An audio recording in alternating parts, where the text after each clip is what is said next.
I proved, I'm going to tell you, man, we only had one paid person in my entire campaign. And that was the campaign manager, because he left his private sector job to do it full time after the primary. My campaign was completely volunteer, and do you know how much money that I actually raised to become governor of Minnesota? $300,000. Now, the Democrats and Republicans, they spent nearly $10 million. Now do you realize why I'm not popular with them? Number one, because I can beat them. So it can be done. Don't ever allow anyone to tell you that it can't be done. It can be done.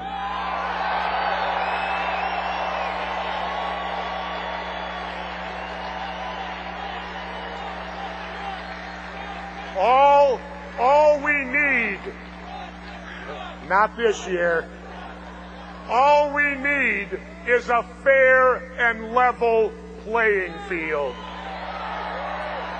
And that's what we're here to achieve, is to try to get a fair and level playing field so the rest of us, America, and believe me, here in Minnesota, independents on polls, we're the majority, 40%. And yet, what are we made to do?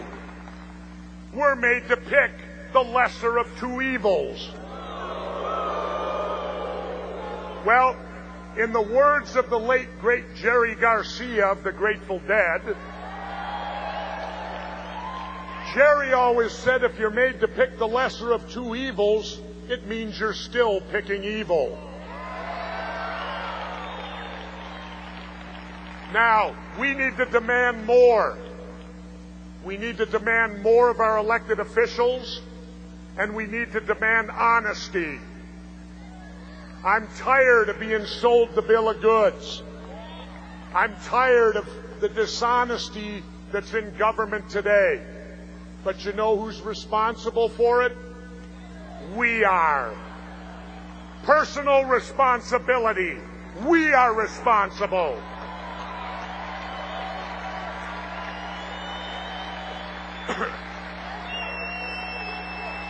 Now,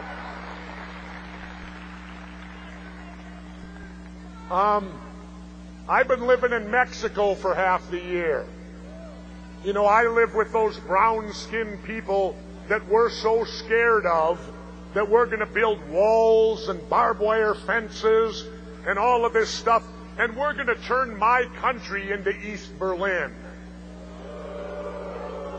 Because we fear these brown-skinned people who manage to come up here, looking for economic advantage, looking to help their families the same way you want to help yours. And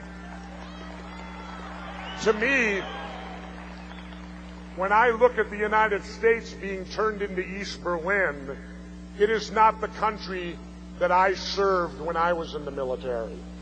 And let me say this for a moment. For those that doubt whether I have the right to say what I say, my father was a World War II veteran. My mother was a World War II veteran. How many people can say their mom served as a nurse in North Africa? My brother's a Vietnam veteran, as am I. So I think my family has earned the right to speak in what's supposed to be a free country.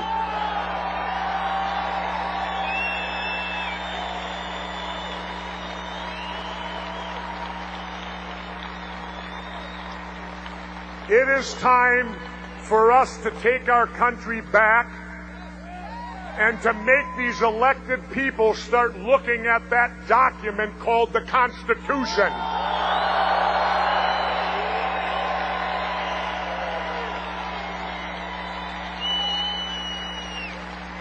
Because what can our country possibly be without the very document that holds all of it together? Today, the Democrats and Republicans could give a damn less about the Constitution. They violate it all the time. I mean, look what just happened. The Democrats gutted the Fourth Amendment. They gave the president the right to wiretap you, read your emails, and do all of that stuff.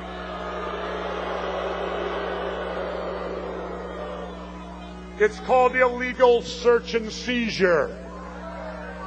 Just as the First Amendment gives us the right to free speech. Well, let's remember this. It isn't popular speech that must be protected. Popular speech doesn't need protection. It is unpopular speech that you protect.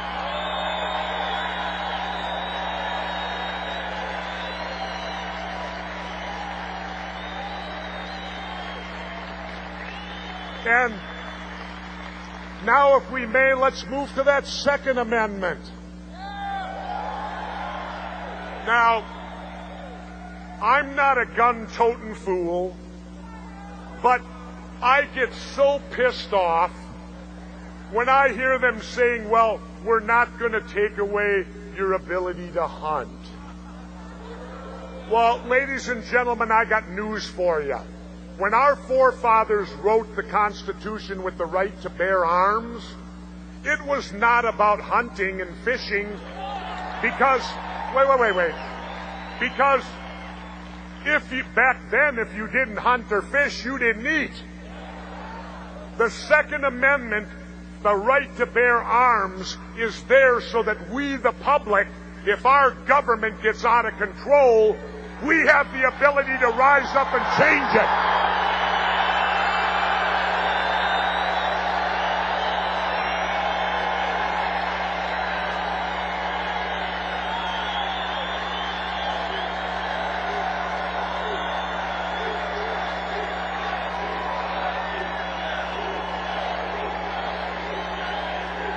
Thank you.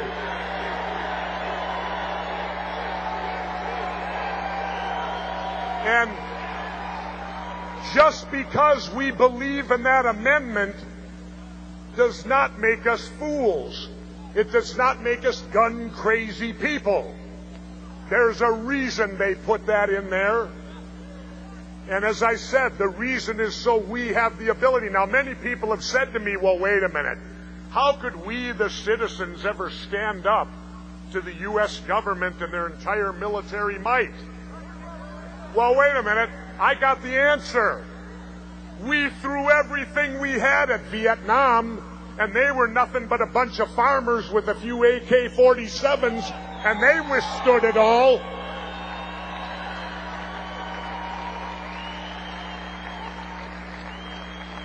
So, ladies and gentlemen, don't ever let them take our rights. The hell with this Patriot Act.